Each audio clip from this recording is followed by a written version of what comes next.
arrivé à l'aéroport de Tel Aviv.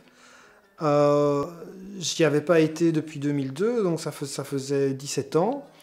Et ils ont tout refait, tout est très beau, il y a du marbre superbe partout. Et dans mon souvenir, Israël n'était pas un pays aussi prospère il y a 20 ans que ce qu'on en voit maintenant.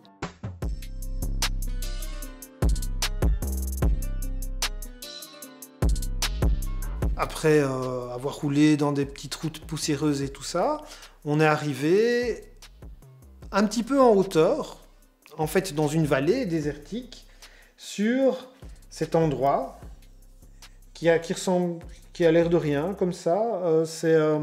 Puisqu'on voit juste un gros tuyau qui sort du sol, et puis une cabane en bois blanc, et puis c'est entouré de barbelés. On voit bien, là, c'est le désert, le ciel est très bleu, le sol très rocailleux, il y a un olivier.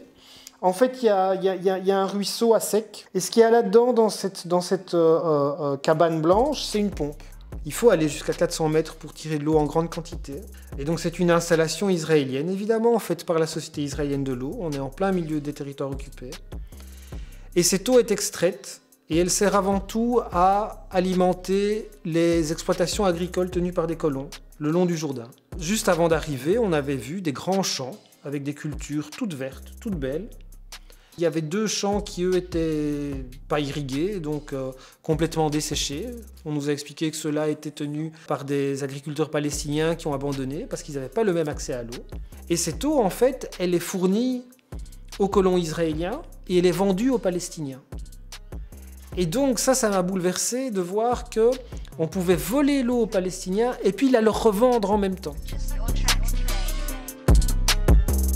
Et ce qui m'a fasciné, c'est que l'endroit était vide. C'est-à-dire que c'était du vol automatisé.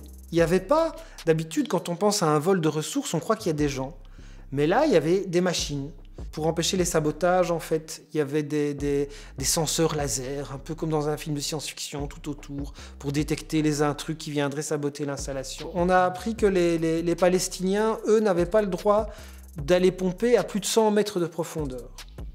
Donc évidemment, si on peut aller pomper qu'à 100 mètres, mais qu'à côté, il y a une station industrielle qui va pomper à 400 mètres, ben c'est clair qu'il va rester plus rien, quoi. Et de toute façon, même pour aller pomper jusqu'à maximum 100 mètres, il fallait demander des autorisations qu'ils n'obtenaient pas. Les Palestiniens traditionnels qu'on a rencontrés, ils n'ont pas toutes ces technologies.